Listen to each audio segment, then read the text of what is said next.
Saudara-saudara yang dikasihi Tuhan, sebelum kita masuk dalam ibadah doa, saya mengucapkan selamat sore buat kita semua. Shalom, sejahtera Tuhan kiranya tetap dilimpahkan kepada kita semua. Mari kita menyiapkan diri kita, menyerahkan hidup kita kepada Tuhan untuk kita masuk dalam doa bersama. Kita tundukkan kepala. Bapa yang bertahta dalam kerajaan surga, di dalam nama Tuhan Yesus Kristus, Allah sesembahan, pujaan hati kami satu-satunya, kami bersyukur, berterima kasih sepanjang hari dalam kegiatan kami masing-masing. Tuhan, Engkau sudah menolong, sudah menyertai, bahkan memberkati kami. Dan sore hari ini Tuhan kembali Engkau bawa kami kembali untuk bisa berkumpul, beribadah kepadamu. Biarlah Tuhan kami gunakan waktu dan kesempatan beribadah ini untuk mengagungkan serta memuliakan nama-Mu. Itu sebabnya kami menyerahkan hidup kami, diri kami ke tangan Tuhan. Kami menyadari banyak kekurangan, banyak kelemahan dalam kehidupan kami Tuhan. Hanya lewat ibadah inilah Tuhan Engkau memperbaiki, memperbaharui kehidupan kami. Dan sekarang kami menyerahkan acara ibadah doa ini ke tangan-Mu. Biar Tuhan kiranya hadir di tengah-tengah kami, memberkati ibadah kami dari awal sampai pada selesainya. Di saat kami memuji Tuhan, mengagungkan nama-Mu, biar roh sukacita Tuhan ada dalam kami. Dan sungguh Tuhan, nama Tuhan yang dipermuliakan. Namun demikian kami menyadari di saat kami beribadah, di saat kami memuji Tuhan, kuasa kegelapan tidak tinggal diam untuk mengganggu kami.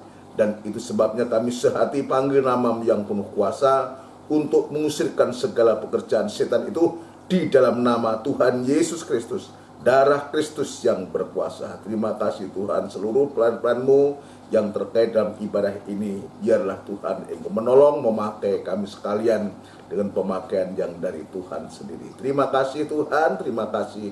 Kami sambut ibadah ini di dalam nama Tuhan Yesus Kristus. Haleluya. Amin. Puji Tuhan, saudara sekalian yang dikasihi Tuhan, mari kita menyiapkan diri kita, hati kita untuk kita memuji Tuhan. Kita akan melakukan pujian yang berjudul Besar Anugerah-Mu. Besar Anugerah-Mu. Haleluya.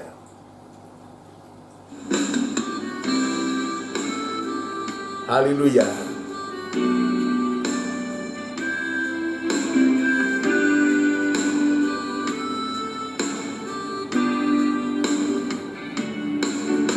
Ada sebagaimana ku ada, berdiri menghadap tatamu Bapa,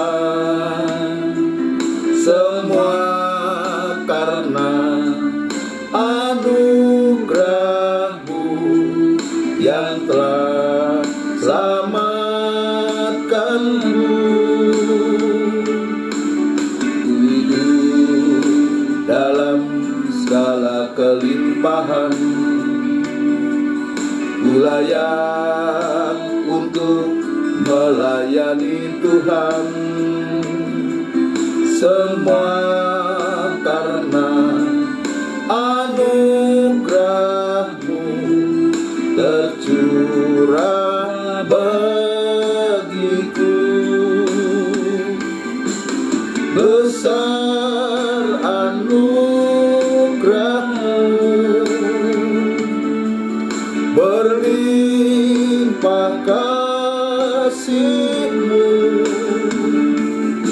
semakin hari semakin bertambah. Besar anugerah-Mu. Haleluya. Haleluya, haleluya.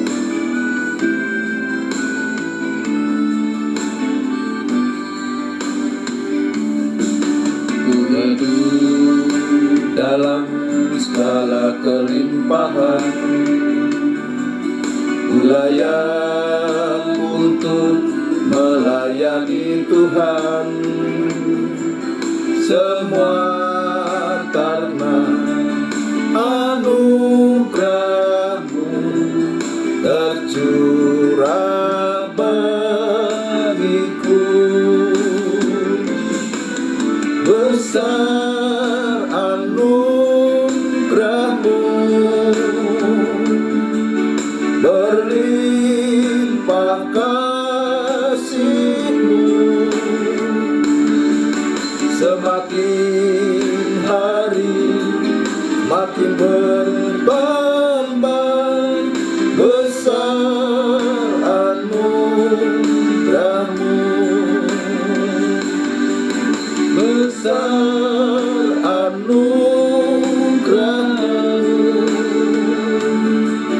berlimpah kasih-Mu,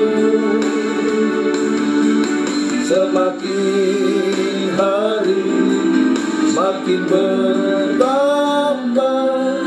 Besar anugerah-Mu, semakin hari semakin bertambah. Besar anugerah-Mu. Haleluya.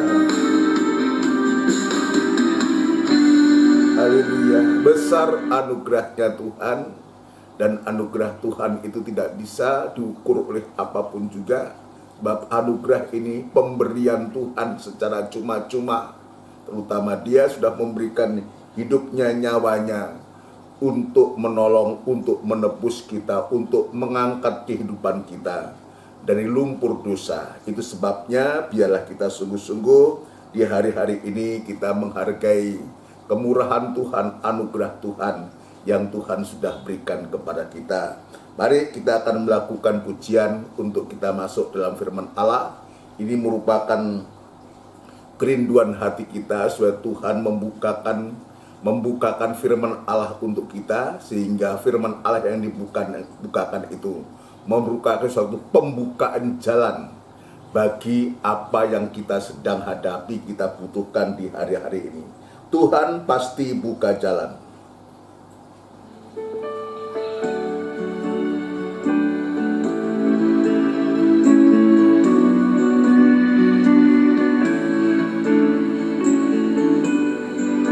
Haleluya.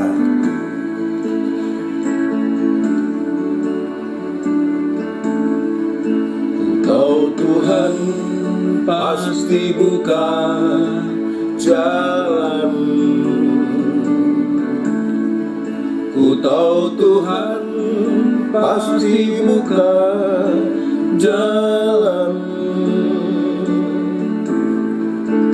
Asal ku hidup suci, tidak turut dunia. Ku tahu Tuhan pasti buka jalan.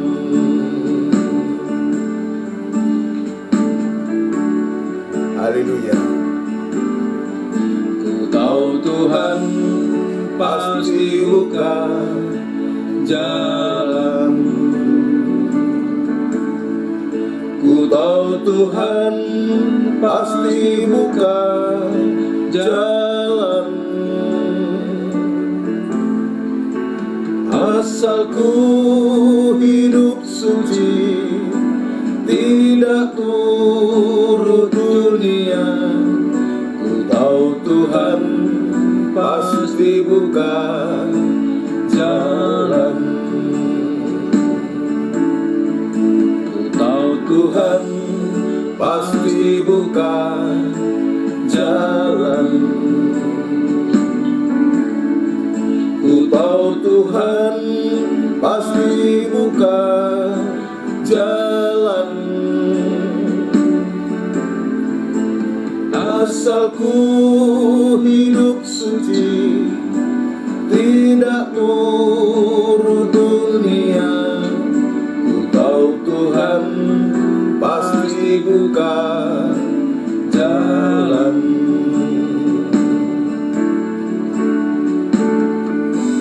Haleluya.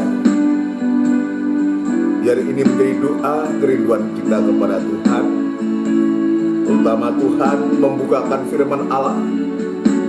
Jika firman Allah dibukakan, maka pembukaan jalan apapun pasti Tuhan lakukan.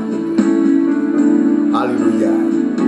Aku hidup suci, tidak turut dunia.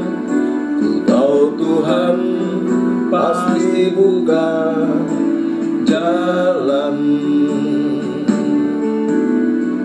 Ku tahu Tuhan pasti buka jalan.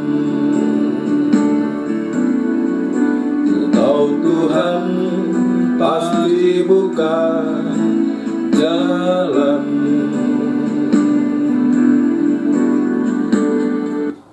Kita tundukkan kepala, kita akan berdoa, kita memohon kepada Tuhan supaya Tuhan membukakan firman untuk kita semua.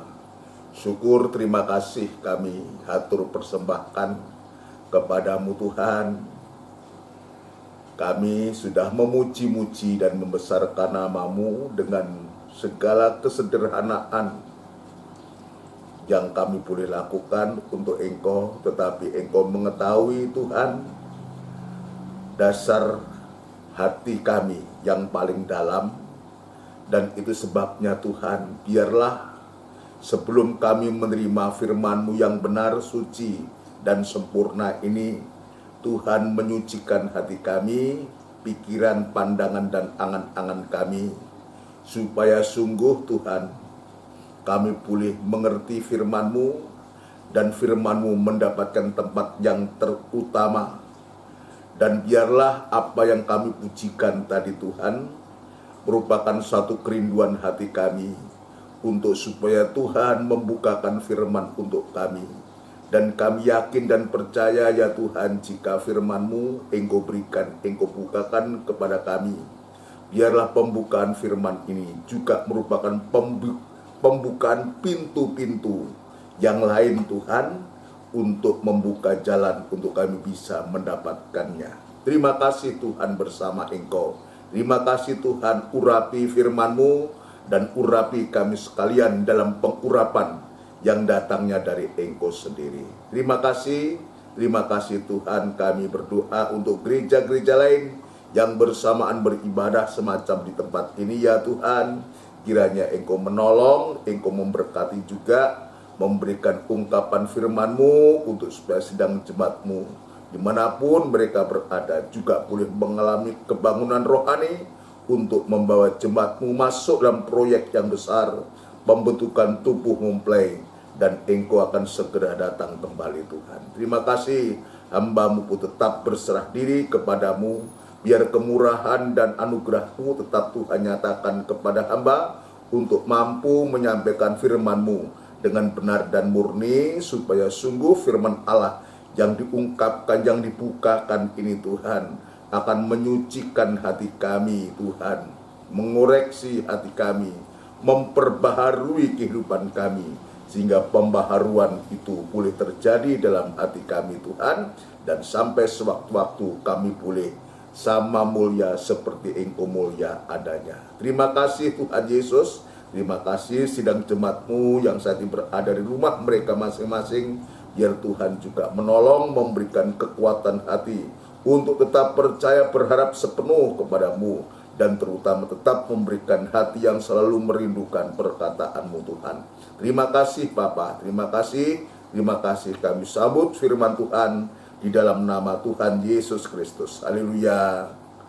Amin. Puji Tuhan, saudara sekalian yang dikasihi Tuhan, sebelum lanjut dalam pemberitaan firman Allah, sekali lagi saya mengucapkan selamat sore, shalom, sejahtera Tuhan kiranya tetap dilimpahkan kepada kita semua. Kita bersyukur, kita berterima kasih kepada Tuhan, jika Tuhan sore hari ini kembali menghimpunkan kita semua untuk kita masuk dalam ibadah doa dan penyembahan, yang hari-hari ini kita sedang membahas tentang kenaikan Tuhan, masih dalam suasana kenaikan Tuhan, sampai sejauh mana Tuhan berkehendak. Ya, nanti tanggal 23 ini merupakan Ya, hari yang ke-50, saudara sekalian, yang ke-50 itulah pencurahan Roh Kudus atau hari Pentakosta, di mana setelah kenaikannya 10 hari kemudian, maka janji Tuhan untuk memberikan Roh Kudus, mencurahkan Roh Kudus itu sungguh-sungguh dinyatakan. Tetapi pada sore hari ini kita masih ingin memeriksa tentang kenaikan Tuhan dalam kitab para rasul, satu yang sudah saya sampaikan bahwa dalam Alkitab ya ada 3 kitab yang menuliskan atau mencatat yang menceritakan tentang kenaikan Tuhan, saudaraku, yaitu Injil Markus, bagaimana di sana dia tampil, dia duduk di sebelah kanan Allah Bapa menjadi imam besar, sekaligus dia menyertai murid-murid dalam utusannya untuk memberitakan Injil. Jadi kita bisa melihat dalam Injil Markus, kita bisa melihat penyertaan Tuhan. Ya, penyertaan Tuhan sebagai imam besar agung. Ya, sekaligus yang selalu berdoa syafaat untuk kita semua. Dalam Injil Markus selalu dilanjutkan dalam Injil Lukas, bagaimana ketika dia memberkati murid-murid semua, maka terangkatlah dia, terangkat naik ke surga. Injil Lukas ini menjanjikan 2 berkat atau berkat yang double, saudaraku, untuk kita, yaitu berkat jasmani maupun berkat yang rohani yang terutama, yaitu pembukaan firman, pencurahan Roh Kudus, hidup benar, hidup suci.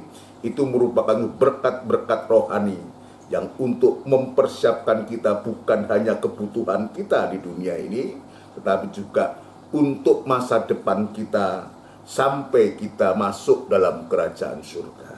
Ini berkat rohani, berkat rohani. Dan yang ketiga ini kisah Rasul ini, saudaraku, nanti kita akan baca, dan kita juga sudah sering membaca ini bagaimana kenaikannya itu memberikan janji yang luar biasa untuk kedatangannya kembali yang kedua. Jadi kalau kita simpulkan, saudara sekalian, bahwa apa yang sudah kita periksa di hari-hari ini, bagaimana kenaikan Tuhan itu memberikan dampak yang luar biasa. Dia juga memberkati kita dengan berkat jasmani maupun rohani, tapi juga dia penyertaannya, dia sebagai seorang imam besar yang agung itu, dan sekaligus berdoa selalu untuk kita. Tetapi dia juga menyatakan ketika dia naik itu, dan 2 malaikat atau utusan dari Tuhan itu menyatakan dia akan datang kembali dengan cara yang sama. Ini luar biasa, ini perkara yang luar biasa yang Tuhan sungguh-sungguh di hari-hari ini lewat ibadah-ibadah kita betul-betul dipersiapkan. Betul-betul Tuhan memberkati dengan lengkap, dengan komplit, bagaimana berkat jasmani, rohani, penyertaan Tuhan, sampai dia memberitahukan bahwa dia akan datang kembali ya untuk menjemput kita semua. Mari kita akan membaca di dalam Kisah Para Rasul, saudaraku. Kisah Para Rasul ayat fasa yang pertama, saudara sekalian. Fasa yang pertama, pokok pembahasan adalah Kisah Para Rasul fasa 1 ayat 9 sampai dengan 11. Tetapi tidak ada salahnya kalau kita membaca ayat yang ke-6 mulai. Ya, tidak ada salahnya kalau kita mulai membaca ayat yang ke-6. Yesus terangkat ke surga berikutnya. Ayat yang ke-6. Maka bertanyalah mereka yang berkumpul di situ, ya, Tuhan, maukah engkau pada masa ini memulihkan kerajaan bangsa Israel? Ya, jawabnya, engkau tidak perlu mengetahui masa dan waktu, dan yang ditetapkan Bapa sendiri menurut kuasanya. Jadi ada di antara mereka mengusulkan bertanya untuk supaya Tuhan itu memulihkan kerajaan bagi Israel. Israel yang begitu murad-marid, yang keras hati dan kacau balau itu, saudara. Tentu saudara sekalian, saat itu wajar kalau ada orang mengatakan bahwa ya, memulihkan kerajaan Israel. Tuhan, maukah engkau pada masa ini memulihkan kerajaan bagi Israel, tetapi Tuhan tujuannya, sasarannya bukan Israel yang jasmani itu, saudara sekalian. Bukan itu sasarannya. Dan Tuhan memberikan satu jawaban yang begitu luar biasa. Engkau tidak perlu mengetahui masa dan waktu yang ditetapkan Bapa sendiri menurut kehendaknya. Tetapi ada satu hal yang harus kita nggak usah membahas itu, apalagi membahas tentang politik, saudaraku. Politik yang dimana hari-hari ini bangsa Israel dengan di hari-hari ini mengalami suatu peperangan, suatu konflik dengan Palestina. Kita tidak membahas tentang itu, bukan itu tujuannya, tapi Tuhan justru menekankan, tetapi kamu akan menerima kuasa kalau Roh Kudus turun ke atas kamu, dan kamu akan menjadi saksiku di Yerusalem, di seluruh Yudea dan Samaria, dan sampai ke ujung bumi. Jadi bukan persoalan Israel yang jasmani itu, saudaraku, yang perlu dipulihkan, tetapi Tuhan berbicara tentang bagaimana nanti kalau Roh Kudus turun.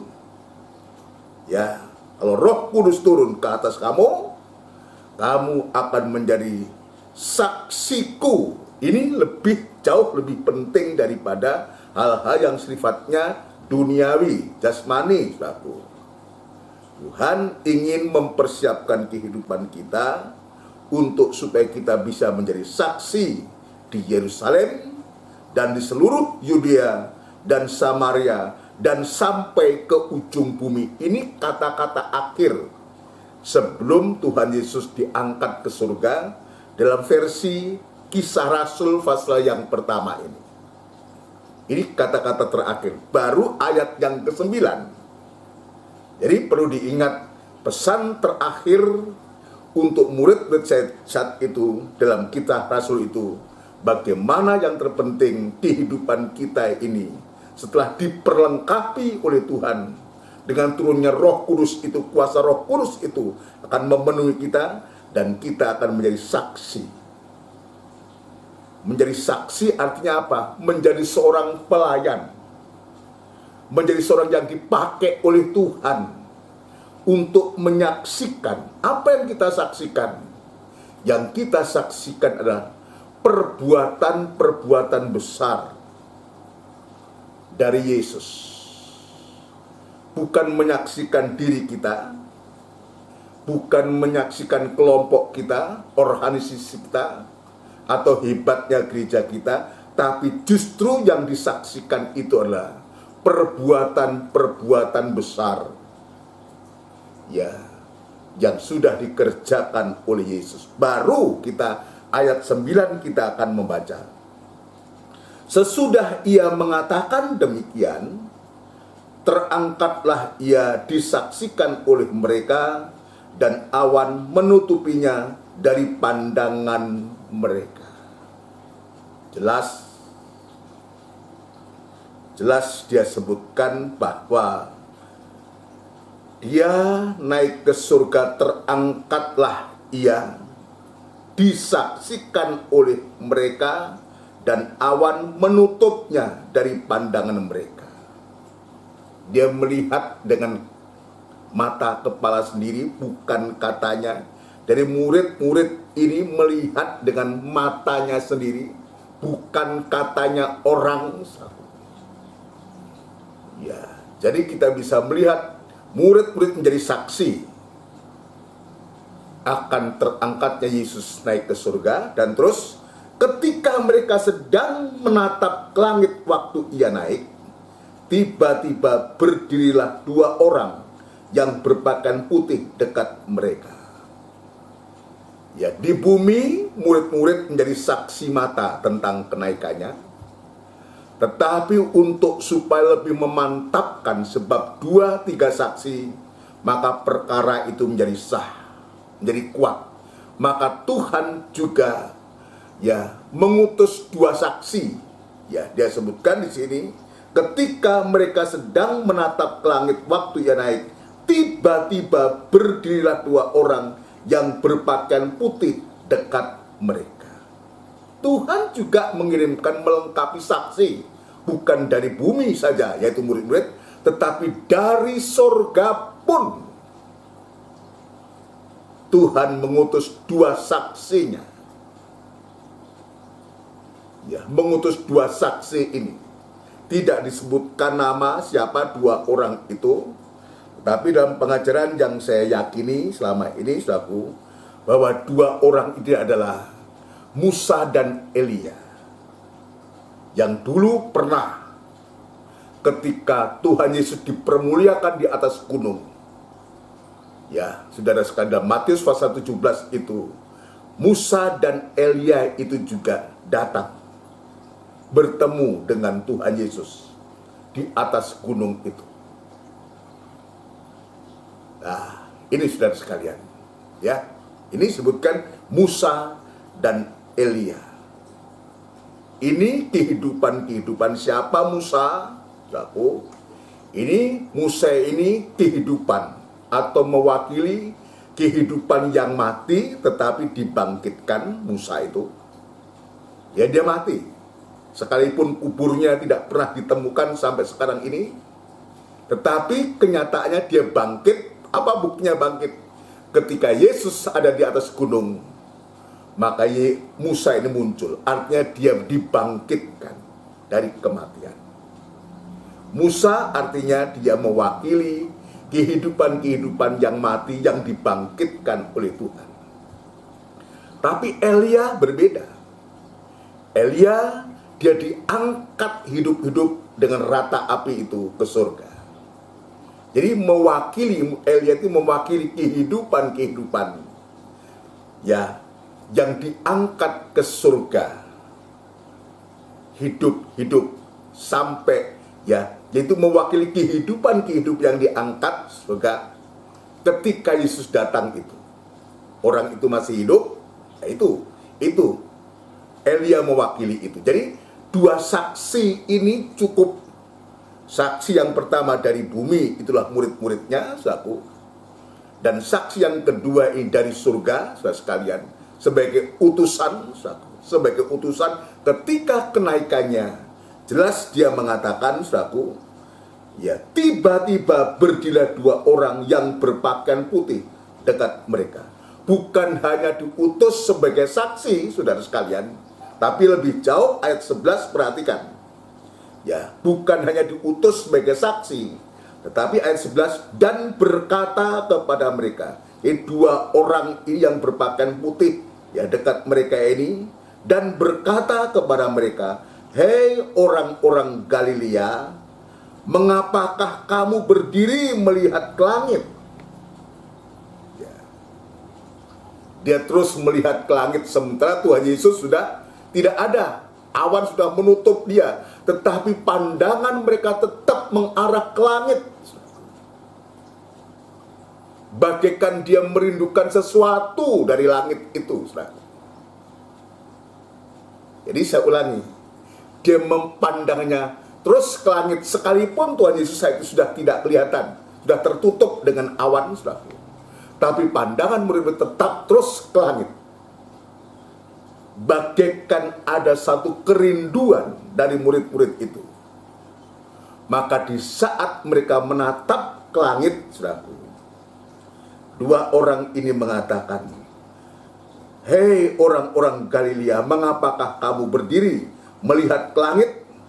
Yesus ini, perhatikan, yang terangkat ke surga meninggalkan kamu, akan datang kembali dengan cara yang sama seperti kamu melihat dia naik ke surga. Jadi ternyata apa yang dia rindukan, dia harapkan itu ketika itu saat langsung mendapatkan satu jawaban yang pasti. Itu sebabnya tadi saya mengatakan dua orang ini bukan hanya saksi, tetapi sekaligus sebagai sebuah utusan, saudaraku, untuk memberitakan, untuk memberitahu, untuk memberikan jawaban. Untuk memberikan jawaban yang pasti juga akan murid-murid yang terus menatap ke langit. Dan dia sampaikan, Yesus ini yang terangkat ke surga meninggalkan kamu, akan datang kembali dengan cara yang sama seperti kamu melihat dia naik ke surga. Ini jawaban yang pasti.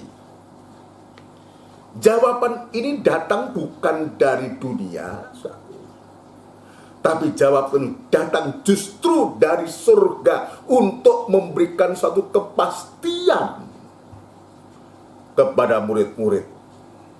Ya, memberikan kepastian kepada murid-murid untuk dia berharap, untuk supaya murid-murid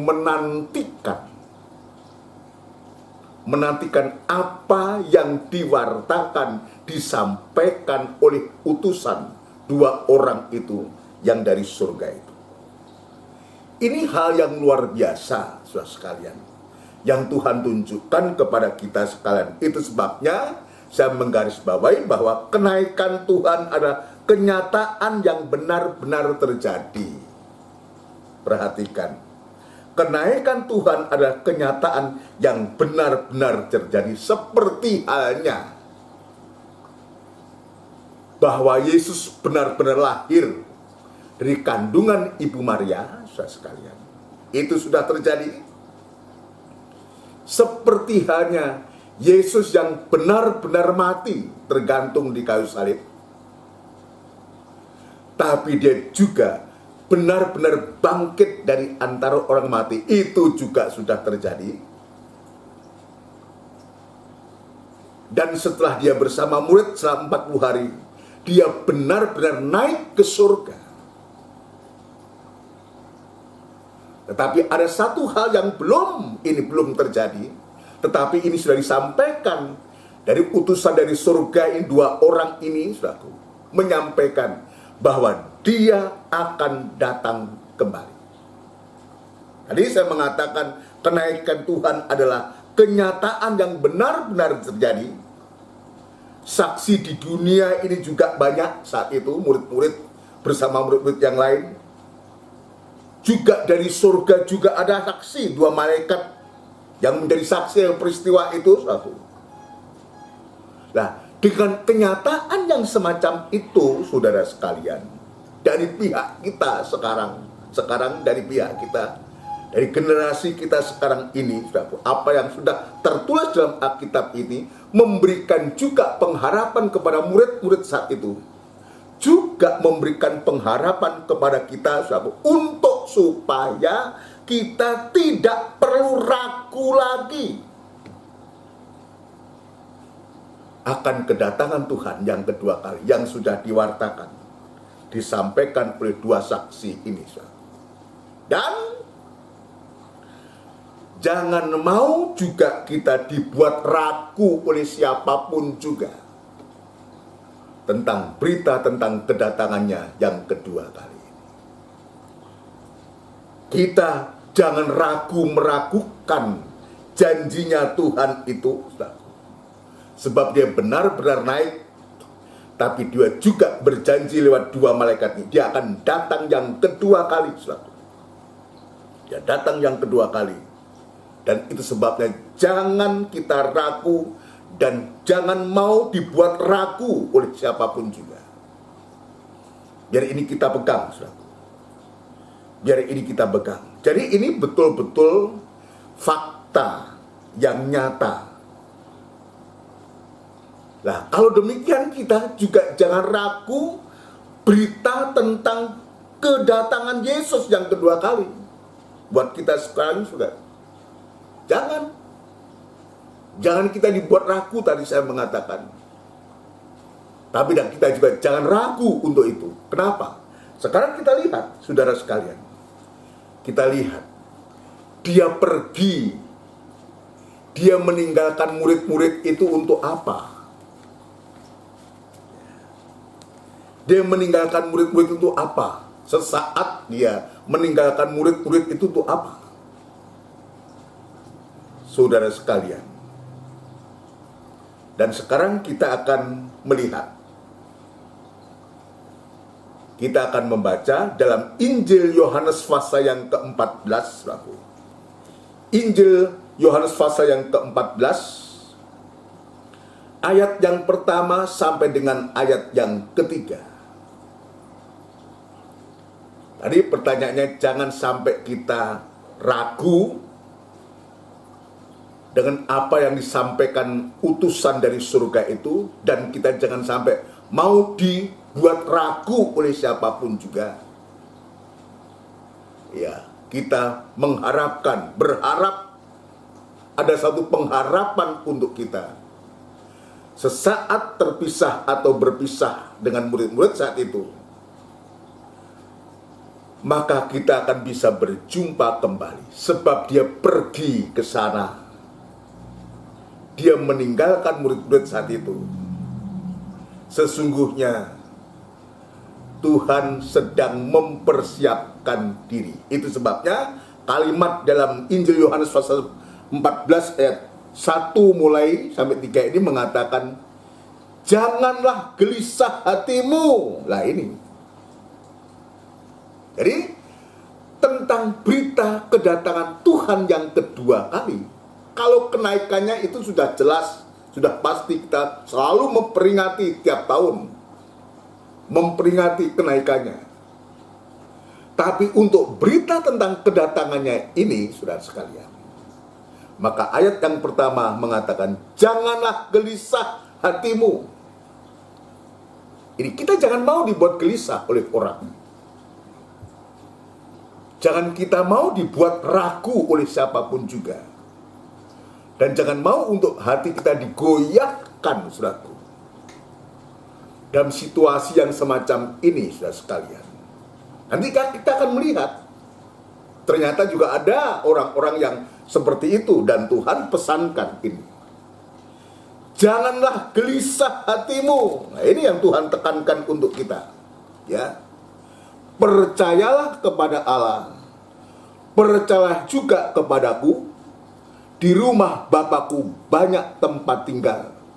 Jika tidak demikian, tentu aku mengatakannya kepadamu. Sebab aku pergi ke situ untuk menyediakan tempat bagimu. Ini di garis bawah. Jelas dia pergi, dia naik ke surga itu dengan tujuan untuk menyediakan tempat bagi kita untuk sekarang ini. Kenapa? Apa belum cukup bumi ini menjadi tempat kita? Kenapa Tuhan mesti menyediakan tempat yang lain? Ya, dalam suratan yang lain disebutkan bukan tempat, bukan rumah yang dibuat oleh tangan manusia. Tapi tempat ini disediakan oleh Allah sendiri di dalam Kristus Yesus. Dia katakan, ya, sebab aku pergi ke situ untuk menyediakan tempat bagimu. Ini juga merupakan berita yang pasti untuk kita juga. Jangan ragu-ragu. Dia pergi, dia naik ke surga. Ada satu kepastian untuk menyediakan tempat buat kita. Kenapa demikian? Tadi saya mengatakan, kenapa tidak cukup di dunia ini? Sebab ayat mengatakan dunia ini sedang lenyap. Dunia ini sedang menuju kelenyapannya, sedang menuju kepada kehancurannya. Saudara sekalian, itu sebabnya maka dengan apa yang Tuhan sampaikan ini, dengan berita apa yang dibawa oleh dua utusan dari surga ini, dan sekarang Tuhan Yesus mengatakan ada suatu kepastian, dia pergi untuk menyediakan tempat bagi kita semua. Ayat yang ketiga, dan apabila aku telah pergi ke situ dan telah menyediakan tempat bagimu, aku akan datang kembali dan membawa kamu ke tempatku. Nah, kalau tempat itu sudah selesai, sudah jadi, saudaraku, ya, sudah jadi, dia katakan, aku akan datang kembali dan membawa kamu ke tempatku, supaya di tempat di mana aku berada, kamu pun berada. Suatu tempat yang abadi, suatu tempat yang kekal, Tujuannya kita dibawa ke sana. Kalau ayat mengatakan supaya di tempat di mana aku berada, kamu pun berada. Artinya untuk supaya kita tidak terpisah lagi dengan Tuhan. Dekat di mana aku berada, di situ pun kamu berada. Bagaikan suami dan istri yang selalu dekat, tidak terpisahkan lagi. Inilah yang Tuhan tunjukkan kepada kita di hari-hari ini. Dalam keadaan dunia yang semakin kacau balau, yang menimbulkan banyak kegelisahan, tapi Tuhan katakan jangan gelisah hatimu, percayalah kepadaku, juga kepada Allah. Ya, kita hanya diminta untuk kita yakin dan percaya di hari-hari ini. Kita minta kepada Tuhan yang membuat hati kita gelisah, yang membuat kita takut, yang membuat kita khawatir. Kita minta kepada Tuhan untuk Tuhan memberikan hati yang percaya dalam kita, mempercayakan diri kita kepada Tuhan, terutama yang menyangkut berita tentang kedatangan Tuhan yang kedua kali. Tetapi saya harus juga mengatakan, di satu sisi Tuhan juga memberikan satu kepastian kepada kita, saudara sekalian. Tapi juga ada pihak-pihak lain. Dalam Alkitab juga dituliskan, ya, di satu sisi Tuhan katakan, percayalah kepadaku, juga kepada Allah. Tapi ada orang juga yang ragu, bahkan tidak percaya, yang lebih konyol lagi, saudaraku. Dia mengejek tentang berita, ya, dia mengejek berita tentang kedatangannya yang kedua kali. Ya, dia mengatakan yang tidak, mana kedatangannya? Dari zaman nenek-nenek kita, orang-orang tua kita, ya seperti ini saja. Dan kita tidak mengerti. Ya, kita tidak mengerti dan tidak mau mengerti. Kita hanya gampang untuk kita berbicara dan mengatakan suatu hal yang mengejek, yang menghinakan, tidak percaya dan ragu akan janjinya. Tapi biarlah kita di hari-hari ini tidak seperti apa atau sebagian orang yang meragukan tentang kedatangannya. Kenapa? Sebab jika Tuhan itu belum datang hari ini, sampai hari ini, bukan berarti Tuhan itu tidak menepati janjinya. Ya, bukan berarti Tuhan itu membelanjani kita, tidak. Tapi ayat juga mengatakan justru kalau dia belum datang sampai hari ini merupakan satu kesempatan untuk kita. Dan ini juga merupakan panjang sabarnya Tuhan kepada kita untuk memberikan kesempatan kepada kita. Untuk apa? Untuk supaya kita bisa bertobat dan tinggal diam, untuk supaya kita bisa mendapatkan keselamatan. Bertobat artinya untuk kita meninggalkan kejahatan. Berdiam artinya berdiam diri, mengoreksi diri, introspeksi diri. Dan kalau ternyata ada kekurangan, ada kesalahan, maka masih ada kesempatan untuk kita bertobat dan kembali kepada Tuhan. Untuk apa? Untuk supaya kita boleh mendapatkan keselamatan. Jadi ini tujuannya. Kalau Tuhan belum datang sampai hari ini, itu panjang sabarnya Tuhan untuk memberikan kesempatan kepada kita. Sebab Dia tidak menghendaki ada satupun kehidupan yang binasa. Ini penting. Saya akan membawa kepada kita membaca dalam 2 Petrus 2 Petrus pasal yang ketiga. Ya. 2 Petrus pasal yang ketiga, sahabat, ini ayat yang juga sering saya bacakan buat kita, tetapi untuk melengkapi untuk sore malam hari ini, kita akan membaca 2 Petrus pasal yang ketiga ayat yang keempat, saudara sekalian. Kata mereka, atau ayat 3, ya lebih baik, yang terutama harus kamu ketahui ialah bahwa pada hari-hari zaman akhir akan tampil pengecek-pengecek dengan ejekan-ejekannya, yaitu orang-orang yang hidup menurut hawa nafsunya. Apa yang diejekkan ini?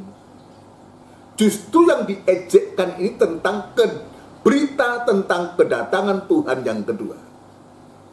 Kata mereka, di manakah janji tentang kedatangannya itu? Sebab sejak bapa-bapa leluhur kita meninggal, segala sesuatu tetap seperti semula pada waktu dunia diciptakan. Ini ejekannya. Ini ejekannya. Jadi orang-orang itulah orang-orang yang mengerti, dia tahu berita tentang kedatangannya itu, dia tahu. Tapi dia tidak memahami kenapa Tuhan belum datang sampai hari ini. Dia tahu, bukan dia tidak tahu, dia tahu. Tapi dia harus melakukan semacam itu. Tadi saya mengatakan karena mereka tidak mengerti. Kenapa Tuhan itu tidak segera datang untuk menjemput kita. Ayat yang ke-9. Ayat yang ke-9. Tuhan tidak lalai menepati janjinya. Nah ini loh, yang saya katakan tadi, Tuhan itu tidak pernah melinjani kita. Ya, kalau Tuhan mengatakan kepada seluruh bangsa, kamu menipu aku, ya kamu seluruh bangsa. Tapi Tuhan tidak pernah menipu kita. Banyak umat yang merugikan. Ya, merugikan.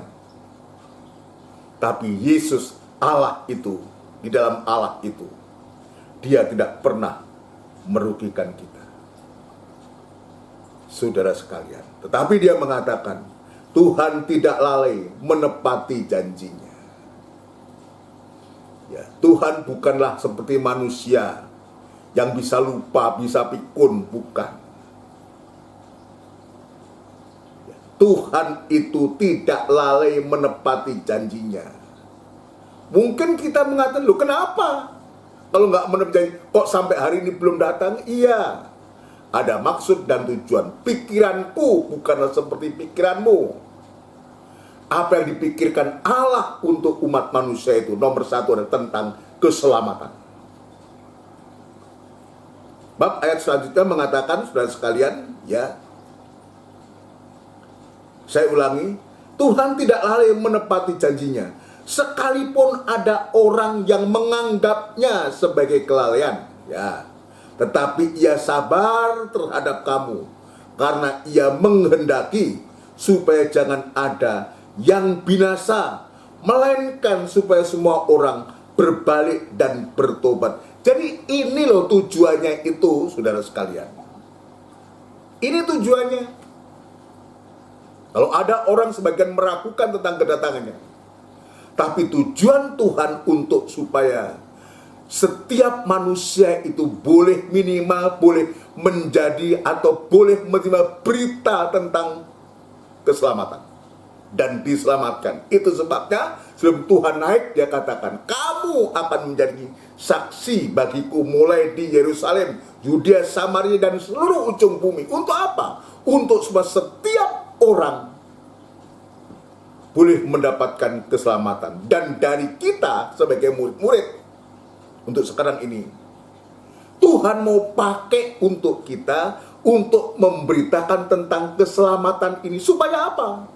Supaya tergenapi apa yang Tuhan nyatakan dalam 2 Petrus ini. Dia katakan, ya, karena Ia menghendaki supaya jangan ada yang binasa, melainkan supaya semua orang berbalik dan bertobat.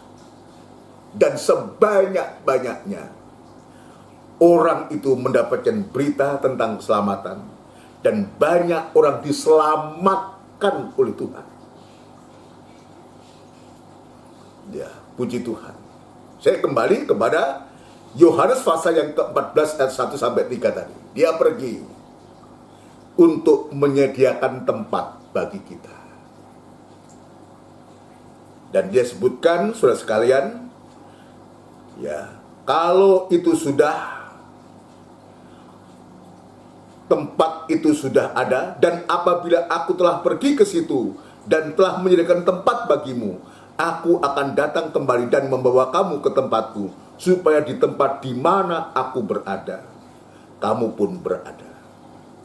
Jadi, saudara sekalian, Yesus naik ke surga untuk menyediakan tempat bagi kita. Jelas,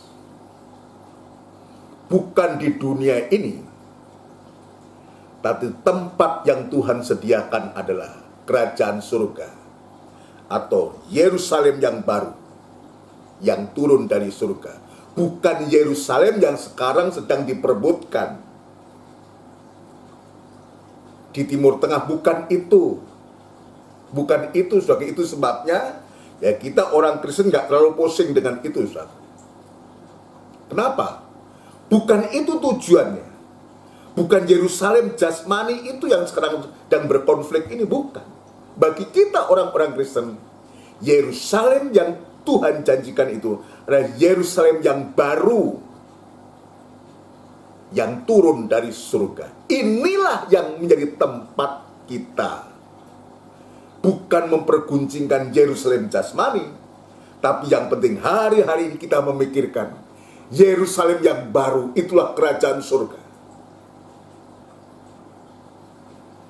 Yang menyediakan tempat bagi kita di surga atau di Yerusalem yang baru. Ya, dan saat dia datang untuk kedua kalinya, betul-betul kita akan diangkat oleh Tuhan bersama-sama dengannya untuk masuk dalam kerajaan surga, yaitu Yerusalem yang baru itu. Itu sebabnya, saudara sekalian, ya, itu sebabnya dari kita, kalau kita sudah sungguh-sungguh sudah dikatakan bahwa Tuhan sudah menjadikan tempat dalam kerajaan surga, kota Yerusalem yang baru itu. Ya. Kenapa? Kalau Yerusalem yang lama itulah di Palestina penuh dengan tetesan air mata.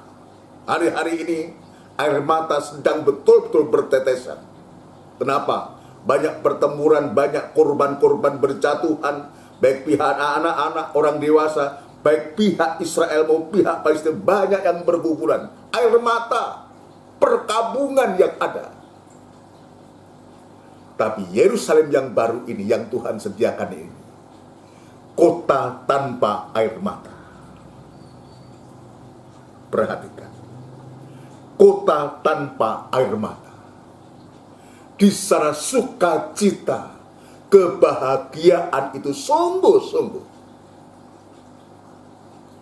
akan betul-betul akan kita alami bersama Tuhan. Wahyu pasal 21. Wahyu pasal 21, saya harus menunjukkan ini. Ya, harus menunjukkan suasana kota Yerusalem yang baru ini, saudara sekalian, ya. Ayat yang pertama mulai. Ya, Wahyu pasal 21 ayat yang pertama. Ayat yang ke-1. Wahyu 21 ayat yang pertama, ya. Lalu aku melihat langit yang baru dan bumi yang baru, sebab langit yang pertama dan bumi yang pertama telah berlalu, laut pun tidak ada lagi. Jadi Yerusalem lama yang sedang bertempur itu tidak ada. Langit yang baru dan bumi yang baru yang kita pijak sudah tidak ada, laut pun tidak ada. Ya. Dan ayat yang kedua, dan aku melihat kota yang kudus. Jadi ini apa yang dipertontonkan Tuhan kepada Rasul Yohanes saat di Pulau Patmos itu ditunjukkan. Langit bumi yang baru, laut pun tidak ada. Dan aku melihat kota yang kudus itu, dipertontonkan. Kota yang kudus itu, kayak apa kota yang kudus itu? Yerusalem yang baru. Nah, ini. Ya.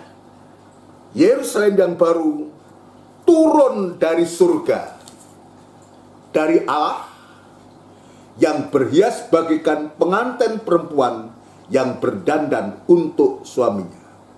Ayat 3, lalu aku mendengar suara yang nyaring dari tahta itu berkata, lihatlah, kemah Allah ada di tengah-tengah manusia, dan ia akan diam bersama-sama dengan mereka.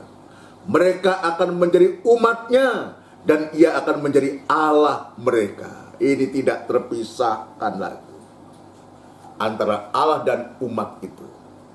Ya sudah, sungguh-sungguh luar biasa. Lalu aku mendengar suara yang nyaring. Atau yang ketiga, bagian terakhir, mereka akan menjadi umatnya, dan ia akan menjadi Allah mereka. Dan ia akan menghapus segala air mata dari mata mereka. Jadi di kota Yerusalem baru tidak ada air mata. Kalau di kota Yerusalem yang lama sekarang ini di Palestina sana, betul-betul di hari-hari banyak air mata, banyak perkabungan. Kita lanjutkan. Dan ia akan menghapus segala air mata dari mata mereka, dan maut tidak akan ada lagi. Kematian tidak ada. Kalau sekarang banyak berguguran orang mati oleh karena kena macam-macam sesuatu dalam suasana perang begitu. Ya. Jelas ini. Dan maut tidak akan ada lagi, tidak ada kematian, artinya tidak akan ada lagi perkabungan di hari-hari ini. Perkabungan itu terjadi bukan saja di Timur Tengah dan konflik ini, tapi di mana-mana kematian disebabkan oleh karena COVID-19 ini, karena pandemi ini banyak memakan korban.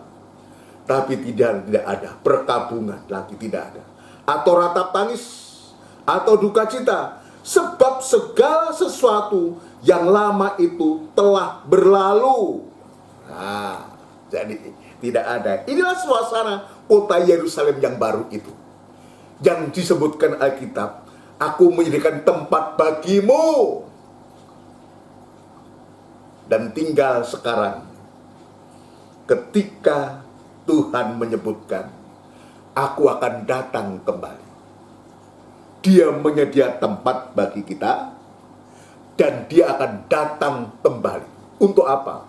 Untuk menjemput kita. Lah, sekarang yang harus kita perhatikan di hari-hari ini, bagaimana untuk supaya kita bisa menyambut kedatangan Tuhan yang kedua kali ini. Ini penting buat kita.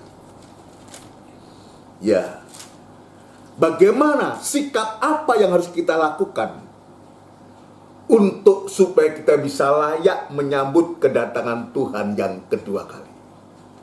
Dalam Kisah Rasul pasal yang pertama ayat yang ke-12 dan seterusnya kita akan membaca. Ini sikap yang harus kita ambil untuk menanti kedatangan Tuhan yang kedua. Apa yang harus kita lakukan?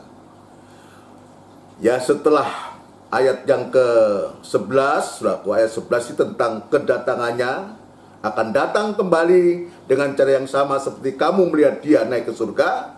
Maka dari sikap kita, ya, perikopnya rasul-rasul menanti-nantikan apa?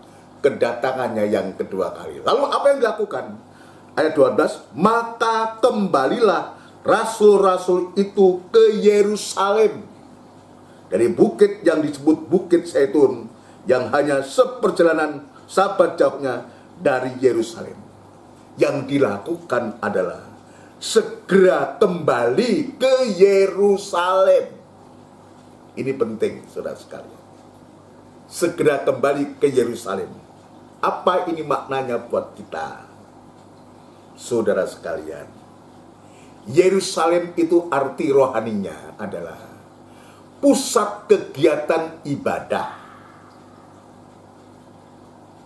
pusat kegiatan rohani. Arti rohani dari Yerusalem itu artinya kembali untuk ke Yerusalem untuk apa? Untuk supaya kita mempersiapkan diri Atau saya baca ayat 13, setelah mereka tiba di kota, naiklah mereka ke ruang atas tempat mereka menumpang.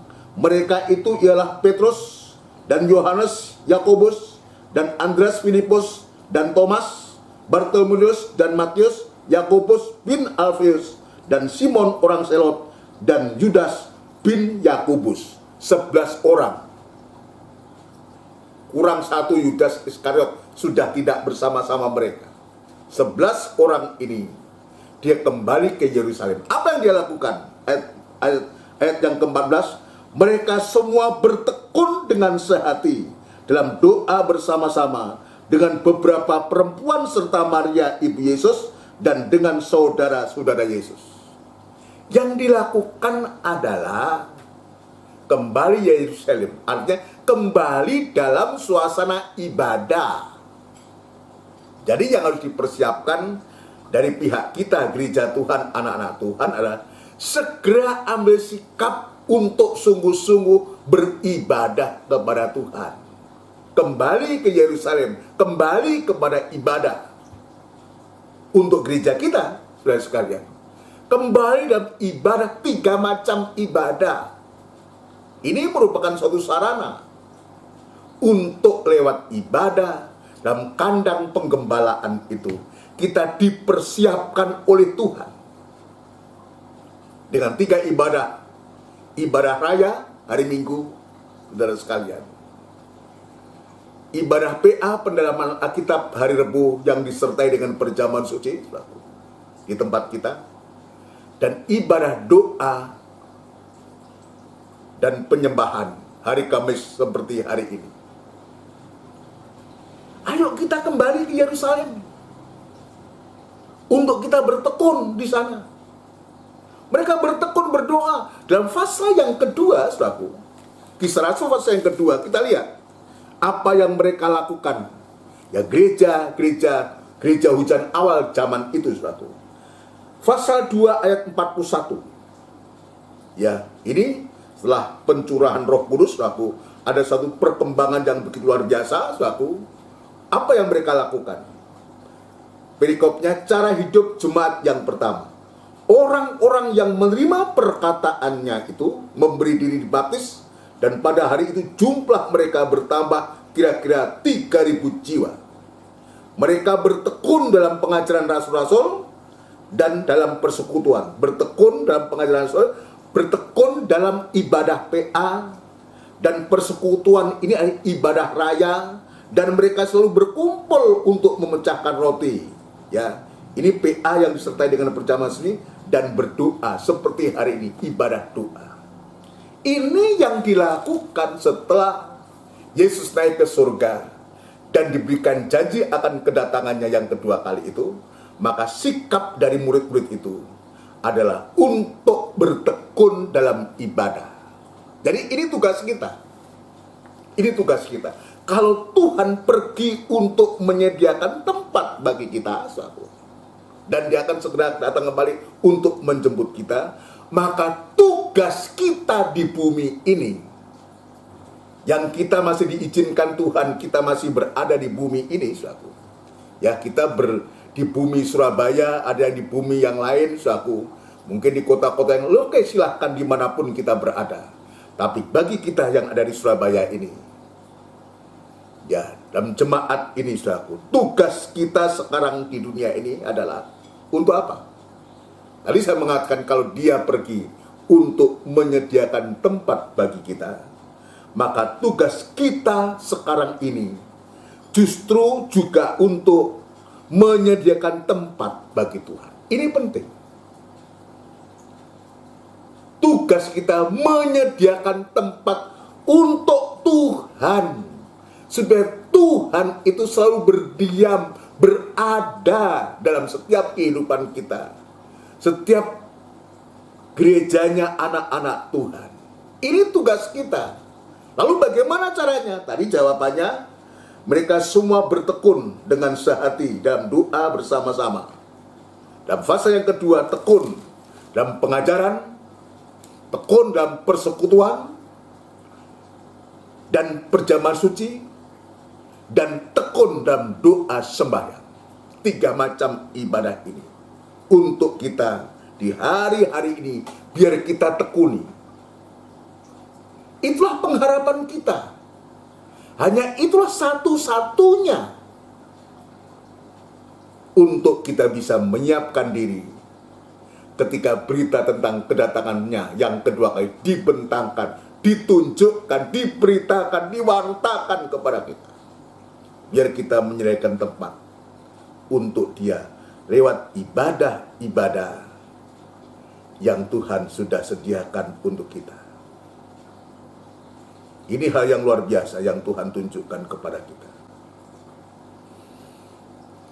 Ya, yang Tuhan tunjukkan kepada kita. Itu sebabnya, saudara sekalian, biarlah di hari-hari ini, ya, Tuhan sungguh-sungguh luar biasa lewat kenaikannya itu.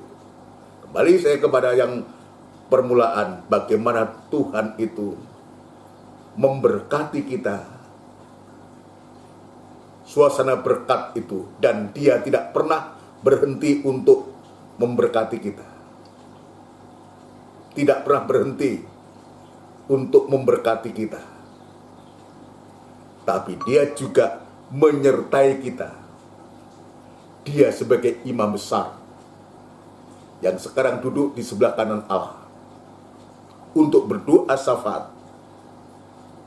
Penyertaan Tuhan dalam doa syafaatnya itu, terutama doa imam besar yang paling terkenal, untuk supaya mereka kudus. Kuduskanlah mereka dalam kebenaran. Ya, kuduskanlah mereka dalam kebenaran, sebab firman-Mu itu ada. Ini salah satu doa imam besar. Di samping Tuhan juga memberikan berkat-berkat jasmani, berkat rohani, tapi Dia juga menyertai kita dalam doa imamatnya untuk supaya kita benar dan kudus sampai Yesus datang yang kedua kali. Sehingga kita layak untuk menyambut kedatangannya lewat ibadah-ibadah yang Tuhan sediakan kepada kita. Itu sebabnya saat di hari-hari ini, dalam situasi kondisi apapun juga, jangan kita lengah, jangan kita tidak sungguh-sungguh, jangan padamkan roh, biar kita tetap berkobar-kobar, tetap semangat dalam ibadah kita, dalam kita melayani Tuhan. Jangan kita sembarang, apalagi kita melalaikan pekerjaan Tuhan. Ayat kemarin, saudara sekalian, ayat Yesaya pasal 48 ayat yang ke-10 itu. Ya. Maafkan, Yeremia pasal 48 ayat 10 itu. Dia sebutkan, terkutuklah orang yang melaksanakan pekerjaan Tuhan dengan lalai, dan terkutuklah orang yang menghambat pedangnya dari penumpahan darah. Hari-hari ini bukan saatnya untuk kita lengah, tapi sebagai saatnya untuk supaya roh yang Tuhan berikan itu untuk mengobarkan semangat kita, untuk kita kembali tekun beribadah seperti gereja hujan awal, bertekun dalam ibadah persekutuan, bertekun dalam ibadah PA, bertekun dalam ibadah doa. Itulah yang Tuhan tunjukkan kepada kita. Untuk apa? Seperti apa yang dikatakan doa imamat imam besar, supaya menjadi benar dan kudus. Kuduskanlah mereka dalam kebenaran. Artinya, untuk sebagai gereja Tuhan, anak-anak Tuhan, tetap dalam kebenaran dan kekudusan. Pengurapan itu tetap ada. Imamat pasal 21 ayat yang ke-12 jelas mengatakan, untuk supaya kita tetap berada di kemah suci, di ruangan kudus, lewat ibadah-ibadah yang Tuhan sudah tunjukkan kepada kita.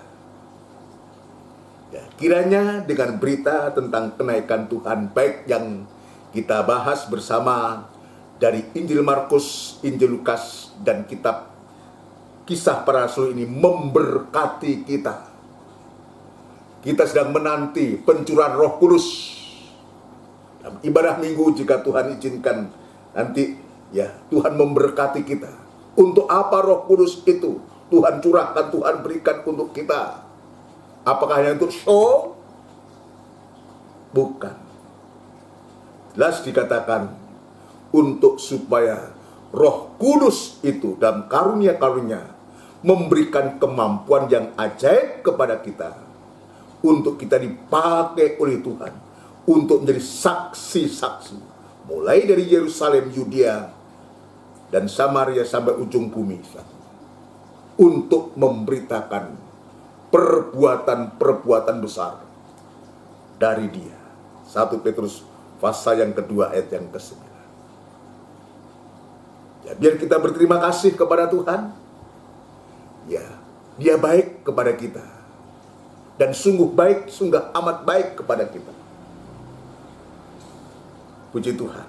Mari kita akan mengakhiri ibadah kita dengan kita melakukan pujian dari NR.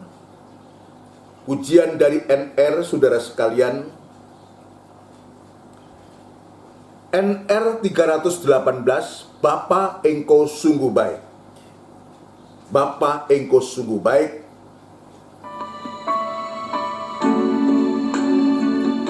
Haleluya.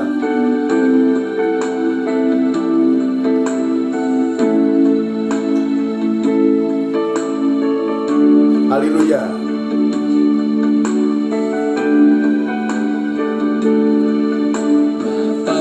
Haleluya. Engkau sungguh baik, kasih-Mu melimpah di hidupku.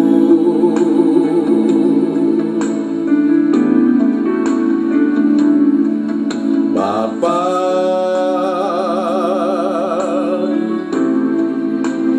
ku berterima kasih, berkat-Mu hari ini yang Kau sediakan bagiku.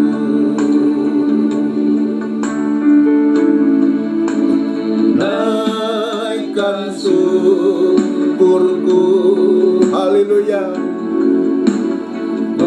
hari yang Kau beri, tak habis-habisnya kasih dan rahmat-Mu.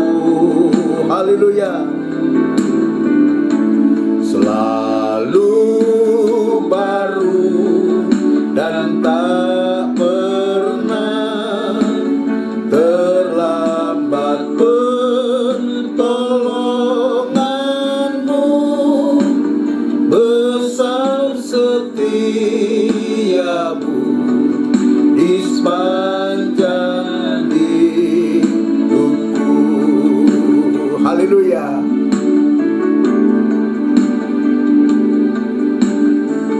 Haleluya. Haleluya.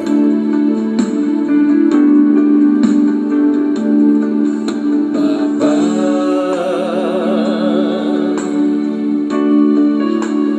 Engkau sungguh baik, Kasih-Mu melimpah di hidupku. kasih-Mu melimpah di hidupku. Bapakku berterima kasih berkat-Mu hari ini. Bapa,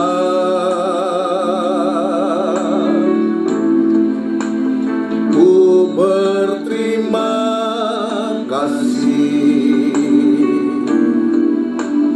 berkat-Mu hari ini yang Kau sediakan bagiku.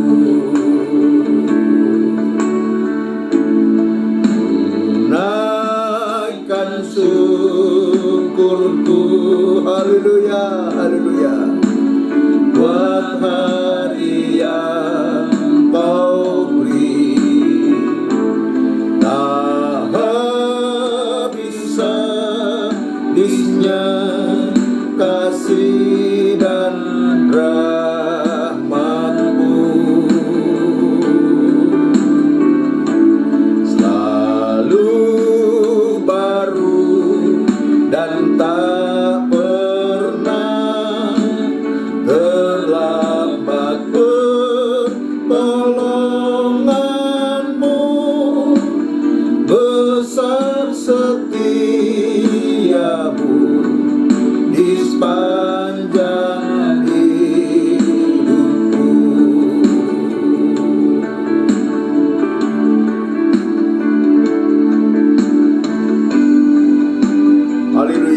kasih dan rahmat-Mu. Haleluya, haleluya. Selalu baru dan tak pernah terlambat pertolongan-Mu. Besar setia-Mu di sepanjang hidupku. Besar setiamu, besar setiamu, besar setiamu, besar setiamu, besar setiamu di sepanjang hidupku.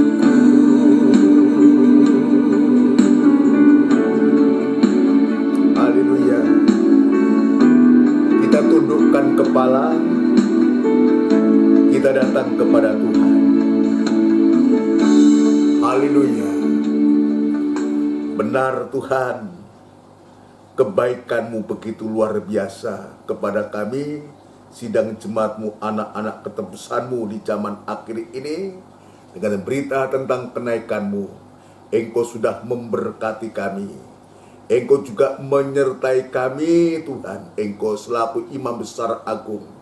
Tapi Engkau juga memberikan janji yang pasti akan berita tentang kedatangan-Mu yang kedua kali.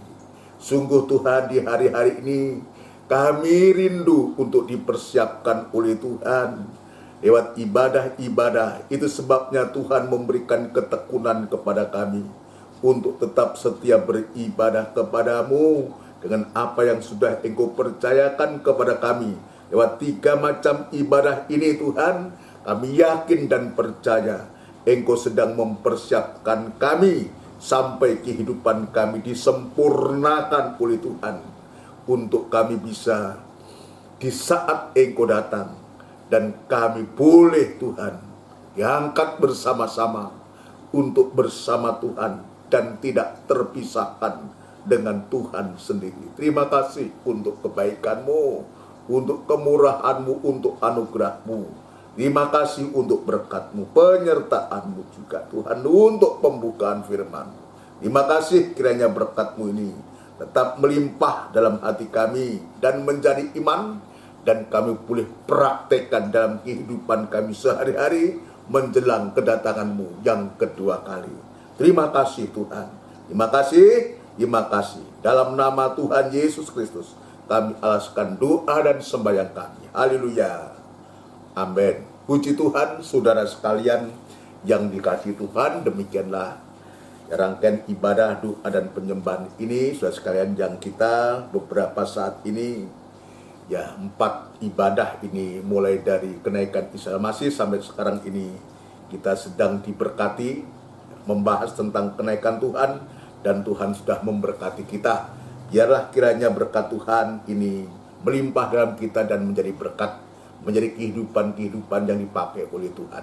Puji Tuhan, jadwal ibadah kita nanti kita akan kembali ya dalam ibadah raya tanggal 23 Mei ini, saudara sekalian, ya merupakan ibadah di mana gereja-gereja di dunia meyakini dan memperingati hari Pentakosta, hari yang ke-50, pencurahan Roh Kudus, saudara sekalian. Ya, puji Tuhan, kita minta kepada Tuhan supaya Tuhan memberikan firman Allah untuk kita, dan saya sebagai gembala, sebagai hamba Tuhan menyampaikan kepada kita semua, doakan saya untuk supaya Tuhan memberikan firman Allah untuk dibentangkan kepada kita semua dan kita diberkati oleh Tuhan. Ya, dan dilanjutkan hari Rabu itu ibadah PA yang disertai dengan perjamuan suci. Kemarin sudah aku sebut kemarin, dan hari Kamisnya seperti sekarang ini ibadah doa dan penyembahan. Ini yang bisa saya sampaikan. Saya mohon untuk kita tetap di hari-hari ini tetap menjaga hubungan antar jemaat dengan jemaat yang lain. Aku saling mendoakan. Kalau kita ber-WA menyampaikan suatu berita, biar berita-berita yang membangun. ya, sebab kegelisahan ini sudah mencekam kepada siapa saja. Makanya berita yang kita terima adalah berita-berita yang menyejukkan, ya. Puji Tuhan. Saling mendoakan sudah, tetap kita menggunakan prokes, saudaraku, ya, protokol kesehatan, ya. Kita jalani sampai sejauh mana Tuhan kehendaki, dan kita nyatakan kepada Tuhan untuk supaya kerinduan kita bisa beribadah secara tatap muka, kembali seperti sedia kala, ya, di gereja, ya, di gereja. Kita berdoa dan sekaligus kita mempersiapkan segala sesuatunya untuk ini. Kita belum tahu kapan kita akan memulai, tetapi kita bawa kepada Tuhan. Kita nanti akan berdoa untuk sidang jemaat semua, bangsa dan negara, dan kita akan menerima doa berkat. Tidak putus-putusnya kami mengucapkan syukur dan terima kasih kepadamu, ya Bapa. Engkau sudah memberkati kami dengan limpahnya sepanjang ibadah-ibadah yang berkaitan dengan kenaikan Tuhan ini.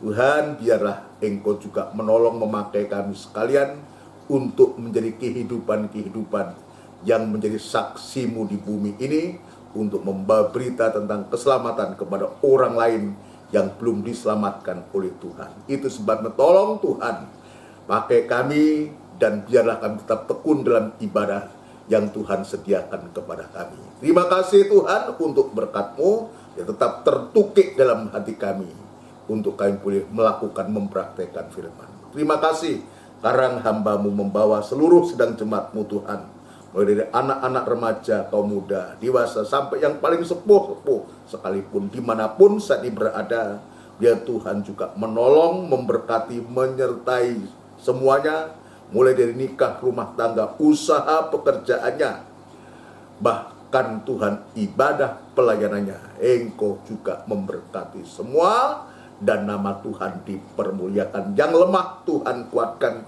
yang sakit Tuhan jamah dan sembuhkan dengan kuasa bilur-Mu Tuhan.